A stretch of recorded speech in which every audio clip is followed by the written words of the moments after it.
To get started with another video here. I had started making this video last night, but some storms had rolled through, so I ended up having to delete the video and actually shut down my computer completely because of the storms. We had a couple power outages. So here we are with another video. If I'm not mistaken, we've been going through functions and all the aspects of functions. Parameters, overwhelming or overloading functions, scopes, uh, recursion, etc. A lot to deal with functions. So let's adjust the video and continue from where we left off. There we go. In this video, we're going to be dealing with lambdas, lambda functions. And this section is quite long, so hopefully this video doesn't last too long because of it. But let's get started with it. By the way, on the right side of the screen, if this is the first time you've seen this, any of my videos, right side is the W3 schools, the left side is VS Code. This is my journey in discovering C++ and things about C++. Not so much me educating anybody, but if it helps with anything, great. If it doesn't, that's fine too. If you like the videos, hit the like button. Any comments and stuff, anything I say in the videos that may be wrong, feel free to make the corrections in the comments there, saying no, this is the way it's supposed to be. That's fine. It doesn't bother me. If you have any questions or just whatever comments. So,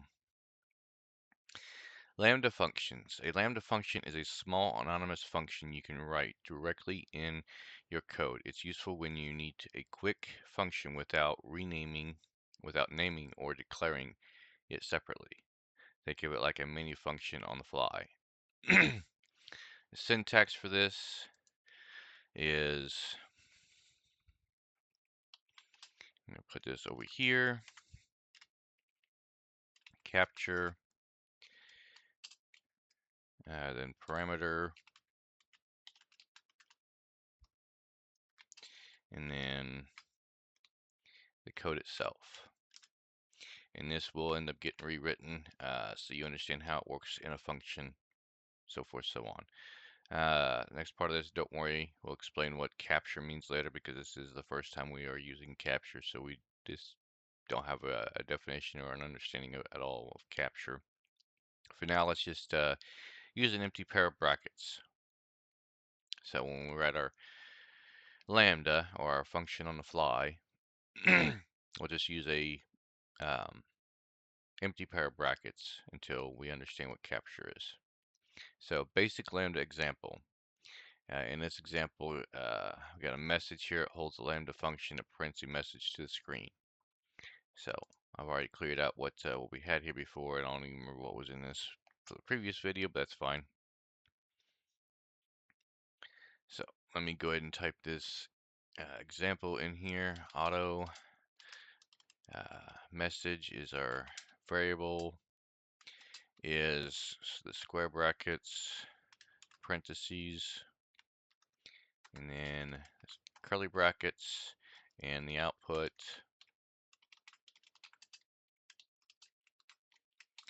hello world. The new line, and in that, and then we're gonna end this because this is not a function in itself, but it's actually a statement that is a function, if that makes sense. And then below it, we're going to simply call the function on the fly with a lambda. So when I mention this and stuff, I'm probably going to use lambda instead, but yes, I'm referring to it also as a function on the fly as what they did. So here's our code. Simply put, the compiler will read this right here, and when it gets down to this part right here, it'll basically do what it would do with a normal function. The type is auto, so the compiler can determine what type it is itself. But when we call it, pretty much we don't have anything in the parameters or anything in the square brackets, so we're just pretty much going to output the message hello world. It's already saved, run it, and there you go, hello world gets printed. So an adjustment that I wanted to make is for this right here. So in this case, we are going to have type variable. So this looks to be about right. And this is going to constantly be adjusted as well. The code, and like mine,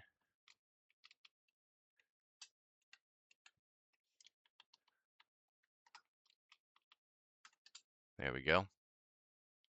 That way the syntax looks a little bit more like what it does up here in the actual code itself. You get the type, the variable is, we got a capture, we got a parameter. We don't have anything for the capture of the parameter, so it's sitting empty right now, and then we got our code. And we can go ahead and put that right there because, oops, because when you write the code and stuff, you should still end it. So it's a statement. Now let's, next part of this is lambda with parameters. You can pass values into a lambda just like a regular function. So the next example and stuff, we're going to change this a little bit so that we are passing a argument or through a set of parameters for the function. So we're going to have, we're still going to have it set to auto. We're going to change the variable to add, change the output to add.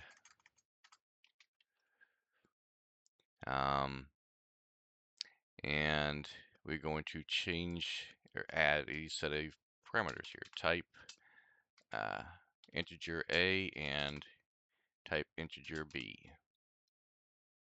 And we're going to change the output here to where it is going to be a return instead of an output. Return A plus B, and and then in order for this, like we have an error right here, and we've had this error before and stuff, but in order for this to actually be call this function, we need to match the parameters with two arguments. So we're going to have 3 in this example and 4. So now it will call it. But instead of just calling it, we're going to add to it, we're going to output the call. So whatever the result of the call is, it's going to be outputted.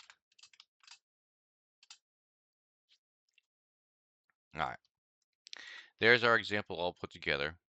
So that way when we run this and stuff, like I said, we're going to output whatever the function on the fly is of the lambda. We're going to use the argument 3 and 4, which is going to set our parameters with 3 and 4 as integers, add them together. We're going to get a result. This is going to change to whatever the result of this expression is. And that's what our output is going to end up being in the terminal. Get rid of that highlighted area, run the code, and we get 7, just as we should. Like I said, I made this video last night, so I'd already gotten through it quite a bit, but because of the storms, I didn't finish it, and I wasn't going to try to end it in a rush, so I just went ahead and deleted the video and recreate the video now, so I don't have to worry about power outages now.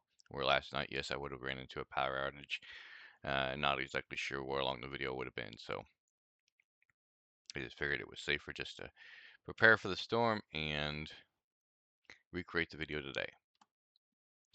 So next part, passing lambdas to functions. You can also pass a lambda function as an argument into another function. This is useful when you want to tell a function what to do, not just the data to use. In this case, this is the data to use, the argument, this is the parameter, so the data gets used right there. Data gets passed on into an expression and then returned back as a result of this. In this case and stuff, we're going to create something where we are going to actually pass this as the argument.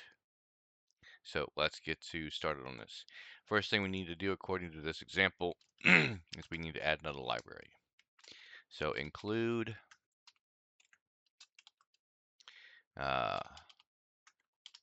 functional. We got a comment here, needed for standard function. I'm also going to add in that it is needed for this example, because you may not always need this. Needed for this example. Yeah, because you may not always need this right here. So don't think that you need this right here to get something like this to work. This is just for this example, and this is so we can use standard function. So anytime I see a function and stuff, I'm going to have to add in the standard part right here, which I think I was running into that issue last night. I just hadn't added it yet. So after this, we create our function, which is a void type. My function is our variable name. Getting back to the issue of not being able to type very well. We got function. We haven't really discussed the angle brackets when we're doing having it in this particular spot. We'll get to that later on, hopefully. I myself do not remember. So, and let's see, and then we have func. Oh, nope, gotta have the curly brackets in there too. So, func, parentheses, and func, parentheses, and that finishes out that function right there. And then down here in the main, we're going to make an adjustment, and change the add to message again. Going to empty out the parameters, so we're not going to have any parameters for this one, or capture. We haven't discussed capture yet at all. We're going to change the return, since it's a void, back to an output with the message hello world again.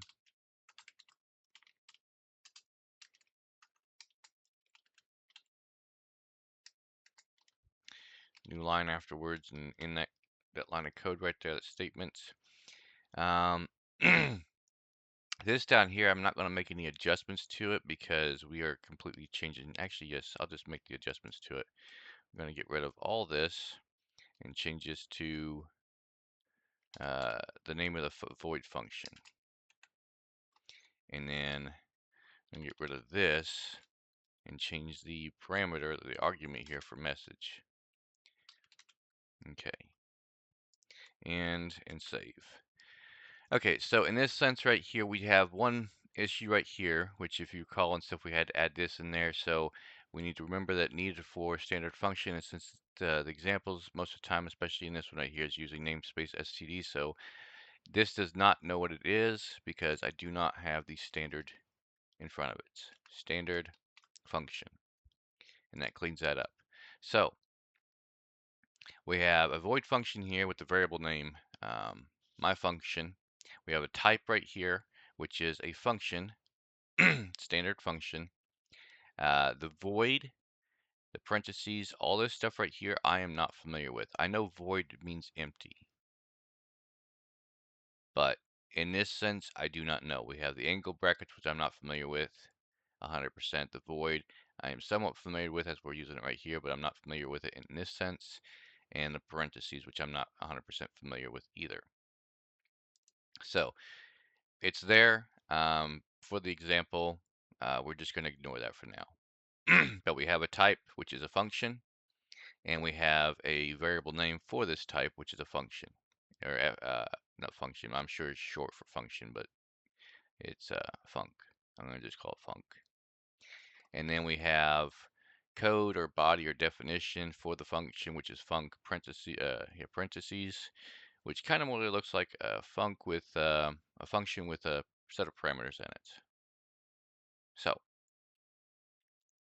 come down here to the main, we created our lambda or our function on the fly using the type auto, giving it the function name, a variable name, message, empty square brackets and empty parameters, or parentheses, either one, with an output of hello world in it. So down here, we are calling a function with a function. So we are literally calling my function right here using message, which is the variable name for this function right here. So most likely, this right here, it looks like is going to be passed into this variable right here, which means that this is going to be right here. I'm not sure about this, but maybe it'll have a better explanation to it later on in the lesson there. For now, they have the results should be hello world twice, probably because of this right here. So I'm going to guess that these parentheses, both right here and right here, just ignore them for now, because I don't think they have any relation to it. If there was something in this right here, I imagine you would have to have something in that as well. But since this is empty, I'm thinking that this is empty, so I'm thinking that this relates to this right here. But I'm not 100% sure. That's why we're just going to ignore it for now. We are going to save it, run it, and make sure we get the correct results. Yep, hello world twice. Note that you must include the functional library for the example to work, because we are using a function type right here, not to be confused with an actual function. Because I'm pretty sure this has a different meaning to it than what an actual function is, but I am not 100% sure because it's the first time we're using it, so we're discovering for the first time. In fact, we're discovering a lot of things for the first time. We're discovering that. We're discovering this. Uh, this right here. We're discovering the parentheses right here, which is being used right here as well. And then we're also discovering the idea that we're literally passing a function into a function, which is what this is all about. So we got the correct results. We're seeing this all for the first time, and there's a lot right here that needs to be explained. Let's see if it goes on to explain it. Using lambdas and loops. So it doesn't look like it's going to explain it all to us right here. In fact, it's going to show us something else. Using lambdas and loops. You can define and use lambda functions inside of a loop, which are great for quick actions. So we're going to continue to be clueless about this for a little bit, this right here part for a little bit, the parentheses, the capture. So there's a lot of stuff right there we're going to end up continuously being clueless about until who knows when. We got another example right here. So it looks like we can get rid of this library right here, because in this example, the library is not being used. Also, the function is not being used, so we can go and get rid of all that. Looks like we're gonna keep the lambda right here. I'm not sure about this, so let's just go ahead and start writing our code here for this using lambdas in loops. So the loop is going to be a for loop. The condition for the for loop is going to be integer I is going to have a value of 1, while I is less than or equal to 3. And then actually it looks like we got 3 statements here, so not a condition. I is going to be incremented at the end there. So then we need to put some curly brackets in place. And it looks like this right here is going to be moved to right there.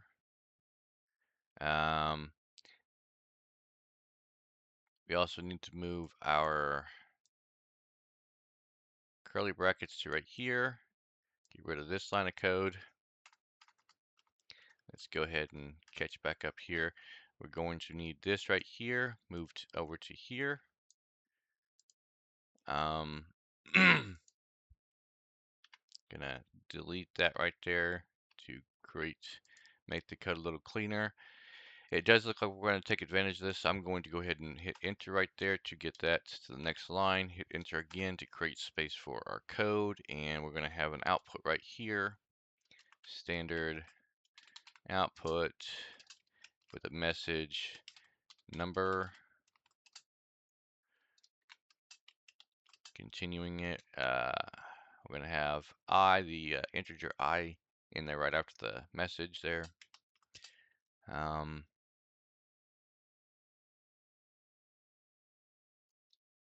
Something I missed there, but we'll get to that here in a minute. Okay, so in this lambda, we actually are going to use capture. I don't know if we're going to get an explanation of it or not, but that's what I missed right there, and that's why this was like this. So the capture is going to be I.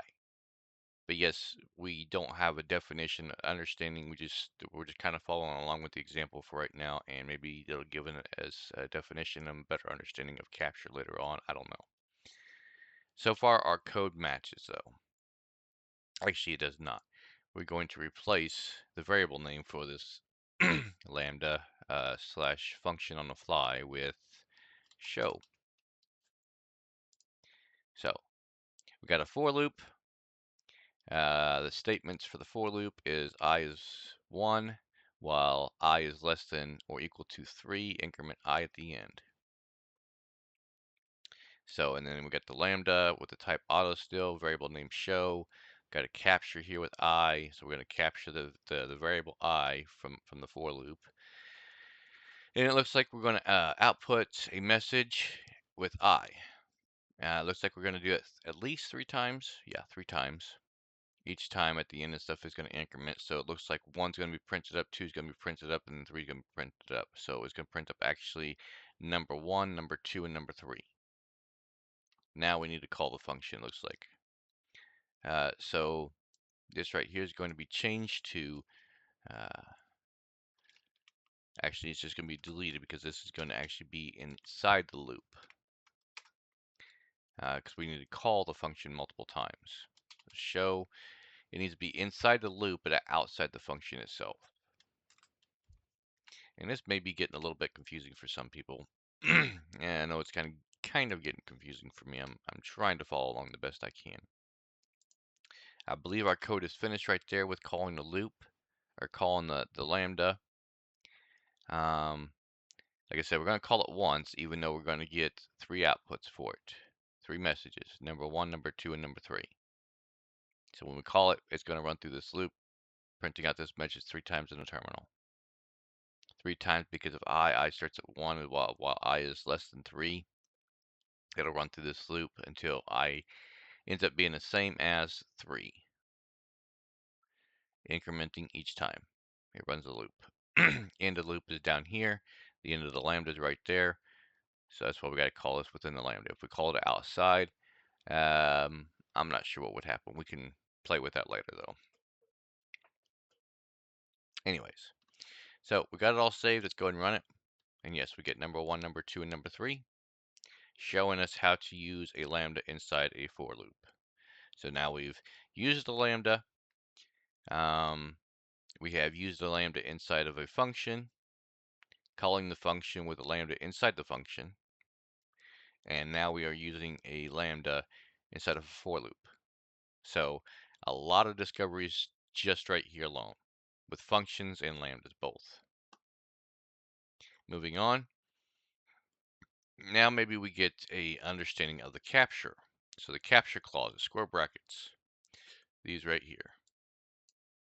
You can use the square brackets to give a lambda access to a variable outside of its outside of it. So we discussed this before, local and global scope. Since I is not part of this scope right here, it's part of an outside loop scope. If you have a variable declared inside of here, it cannot be used outside, but it can be used inside. In this case, though, we need this lambda right here to actually access the variable I. And normally we wouldn't be able to do that. But I guess that's where capture comes in place with the square brackets right here. It lets us grab the variable that's on the outside of this region right here, which is a local region. So it lets us capture it, use it in here. Can you use that in other ways? I really don't know. This is the first time I'm learning about capture. But this is called capture clause. We got another example here. In this example, the lambda captures the variable x by value a copy. Okay, so got another example here where we're going to use the capture again to capture an integer. So we're going to get rid of the for loop.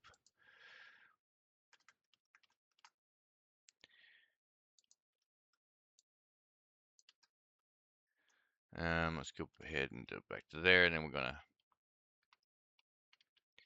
keep, actually, you know what? Let's just rewrite all this because it's going to just be a lot cleaner if we rewrite it all. Okay, enter, back up 1, enter again, and then we're going to create type variable, type integer with the variable x is 10 in that statement, And then we're going to have auto still. I'm sure you can have other types besides auto. So far, it's only used auto for the lambda, but I'm sure you can have other types in there. But auto is kind of every type anyways as it is, just letting the compiler decide what the type is. Going to have a variable name for this lambda show still is, and then we're going to capture x, the variable x. We're not going to have any parameters set for this still. And go down and create our curly brackets for our code, which is going to simply output x. In the lambda statement, put a space there so we have room for so it looks a little cleaner there. And that's pretty much no, that's not the end of it. We need to do a call the lambda show. I almost forgot about that part. And then another enter. Okay, so got a variable created right here in a statement. X is 10, which is an integer. Got an auto lambda type, variable name show, capturing X because it's on the outside of this right here region. Don't have any parameters. We're just going to call X. In the lambda right there, the statement. And then outside of that, we're going to call the variable on the fly with no parameters. If you set a parameter in there, then it won't know what you're talking about because this one does not have a parameter in it. And if you put an argument here, it wouldn't have anything to match it to. So the parentheses have to match for whatever you're calling. What's inside the parentheses. Yeah. So then we're going to call it. Looks like we're just going to end up printing out 10. So let's go ahead and save it like that. Run it. And yes, we get 10 printed out, which is the result that they have as well. They got a note here, lambdas use a copy of x. If you change x after defining the lambda, it won't affect the variable inside the lambda. Note, you can also use reference to capture by reference. So if you capture the x right here, and then you set it like this, I'm guessing is what they're referring to. X is now 20. Because we're just getting a copy of it. Okay, so but I guess we have to identify it still. But in this case and stuff, you're not really identifying it. So you're just recreating X. So what's going to print out? Is it going to be 20 or 10? Any guesses? I don't know. Let's see what happens here. Some people probably do know. Okay, so it's going to print out 20. But is it using this X or is it using this X? I don't know, honestly.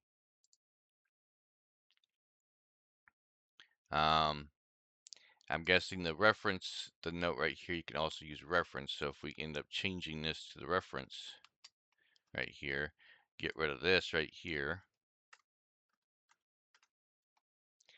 we would be capturing the reference of this right here. So whatever's sitting in that spot, which in this case is 10 still, we're still going to be printing up 10.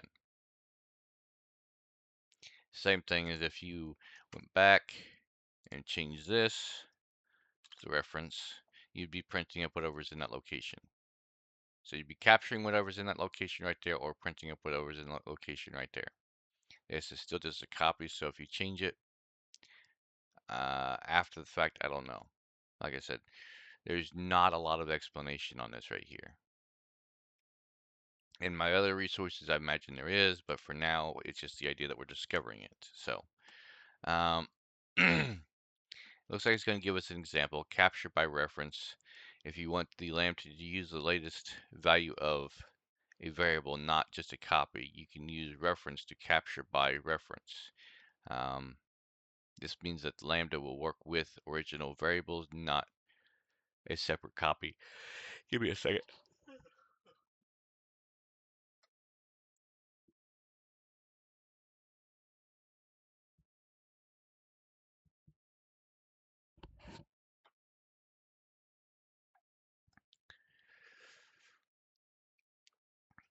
Okay, so this means that lambdas will work with the original variable, not a separate copy.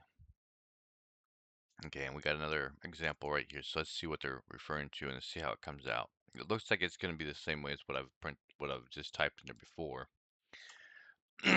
but with not a lot of explanation. So we still got integer 10. The only difference is we're putting, for the example, the reference right there, which we did that before when we had the note right there. We're going to output, um, but after the lambda, we're going to change x to 20.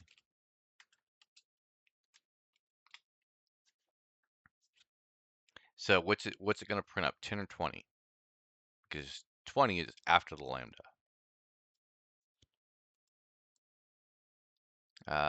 It's got a little note right here, or a comment right here. Let's go and type this in here. Change x after the lambda is created. Okay, no more, there's no more comments, and that's pretty much the end of the code right there. So we're going to go ahead and save it. They do have a result right there. I haven't looked at it, but it looks like we're going to use 20. Give a reference in the location of it. So even though this is right here, that's been changed to that. So it's the location of this. Yeah. So we have this right here. I would like an explanation of what as to what's going on here, because I cannot figure out exactly what's going on myself. Originally, X was 10. We were getting the location, capturing the location of this right here, printing it out. As far as we understand, the compiler runs from top to bottom. So when it gets to here and prints this, that's where it is, because we're not calling the lambda yet. So it's not until we call the lambda. So even though this code is right here, it actually doesn't get run. It doesn't get run until down here. So it sees the lambda there and knows that it's there, but it's not going to do anything with it until it gets to the call point. So when you change x to 20, that's when it's going to run it, and the reference of it will be not this, but this right here, since it didn't get called until here. So what would happen if we were to get rid of that, save it, and run it? We get 10. Because we did not get it apparently does not get the 10, or x has been changed to 20, because it captures it prior to the change. Even though you run it, it captures it first, so whatever 10 is, then we change 10, then we run it, but it had already captured a copy of it, which was this copy right here. Putting the reference in there.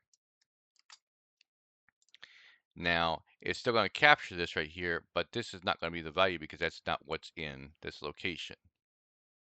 Since we change what's in that location, we print it. So that can be quite confusing right there alone. More examples, more explanation and stuff, or just running repeatedly doing this over and over might sink that into memory a little bit better. But yes, I think that a more explanation and more examples running like this and stuff would help us sink this into long-term memory over short-term memory.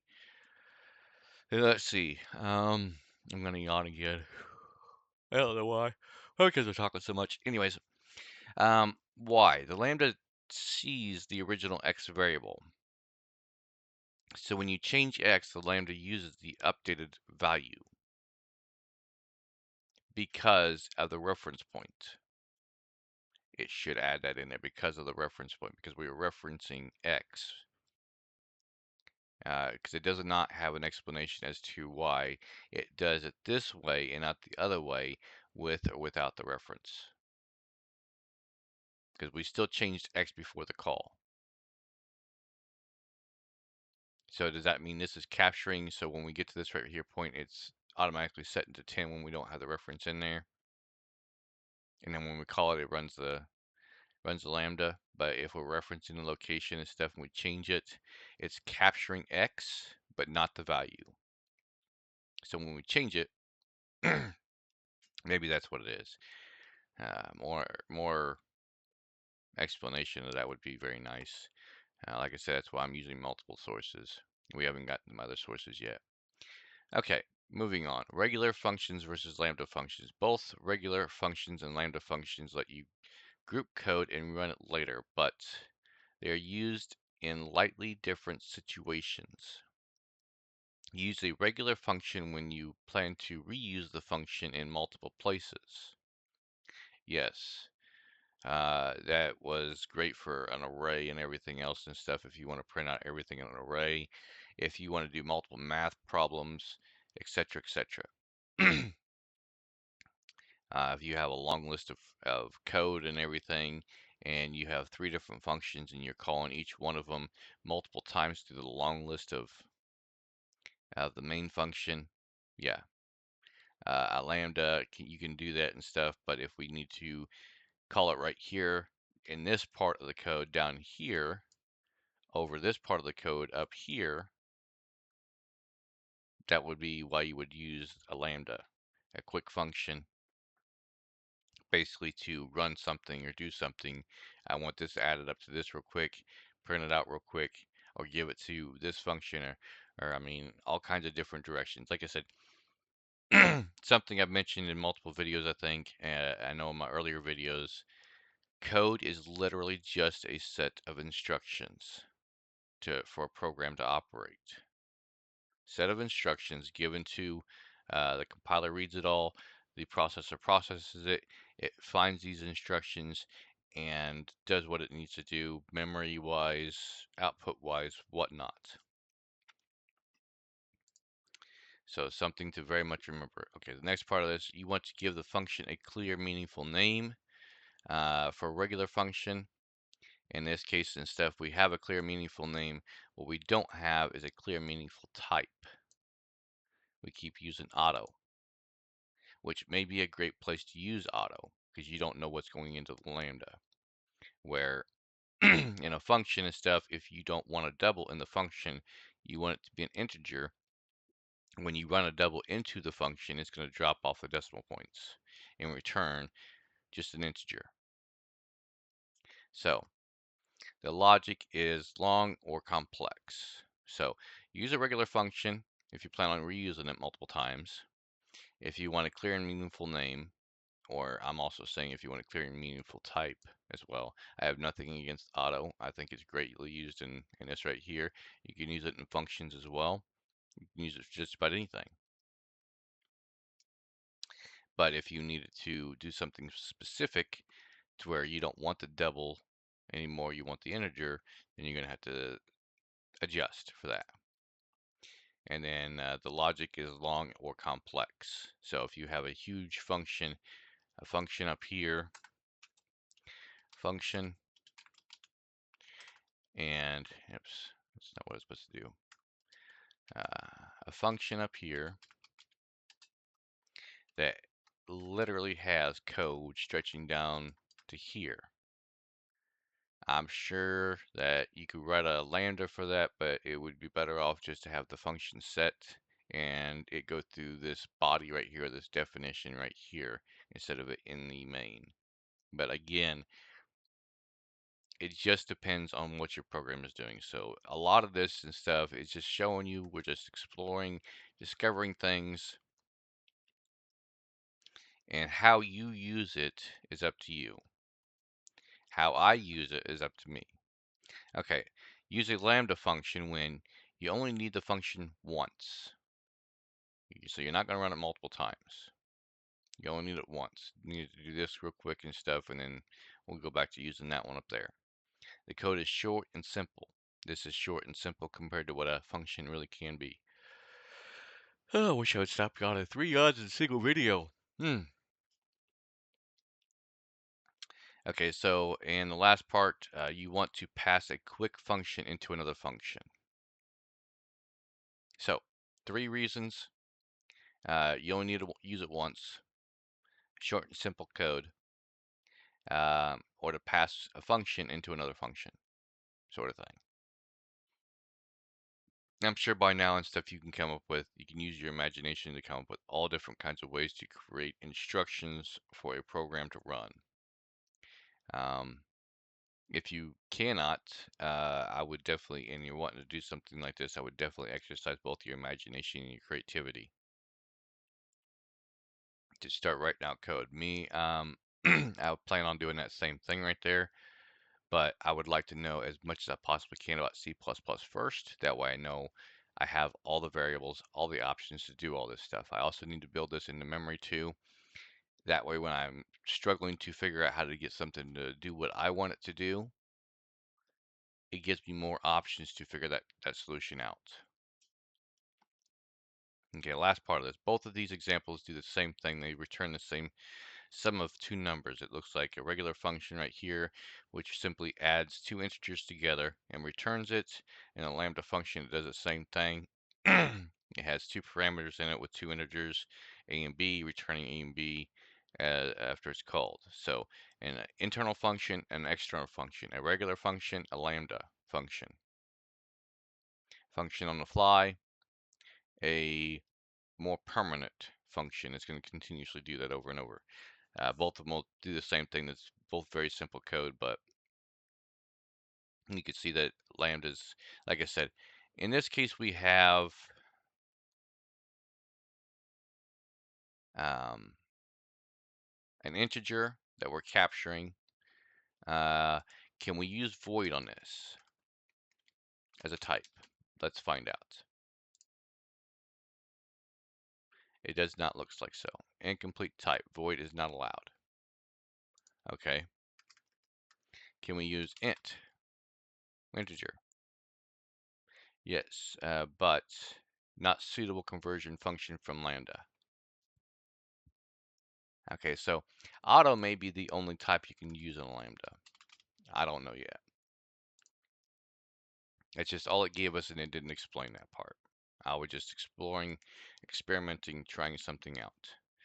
Okay, so a note after our functions that look identical to each other. One's a lambda and one's a regular function.